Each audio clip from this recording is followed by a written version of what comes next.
এই যে আমার সামনে একটা ছবি দেখতেছেন মরহুমা বেগম খালেদা জিয়ার ছবিটা। আমি কেল কলম দোকানে বসে থেকে ওনার ছবিটা জানি হয়তো কে জানি কে ছাত্ররা নাকি কলম দিয়ে আঁকি ঝুঁকি করে রাখছে।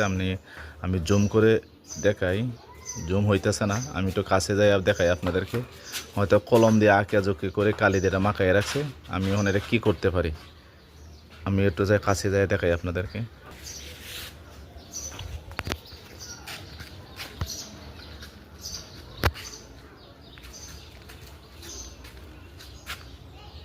ছবিটা এরকম করে রাখছে, কলম দিয়ে হয়তো আঁকি ঝুঁকি করছে। এটা আমি মুছে দেবো, এটা আমি কাপড় দিয়ে টেনা দিয়ে মুছতে হবে, এবার মুছতে দিলে হবে না। আমি আবার দোকানে আসলাম ওনার ছবিটা মুছে দিতে। আমি হাত দিয়ে ডলা দিছি, এটা মুছা হয় না, কলমের কালি।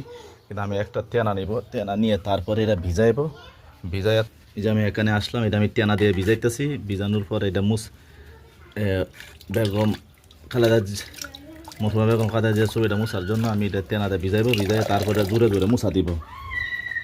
যাইতেছি ওনার ছবিটা মুছে দেওয়ার জন্য। হয়তো বাচ্চারা এরকম করছে। আপনি যে কোনো দলের হইতে পারেন, কিন্তু ভালো মানুষের কদরটা কিন্তু অন্যরকম। যে দেখেন কি করছে এটা, আপনি যে কোন দল করতে পারেন, কিন্তু ভালো মানুষের কদর কিন্তু অন্যরকম। দেখেন ছবিটা কি করছে। আমি এটা অনেক চেষ্টা করতেছি পরিষ্কার করার জন্য। আপনারা এই লোকটার জন্য দোয়া করবেন।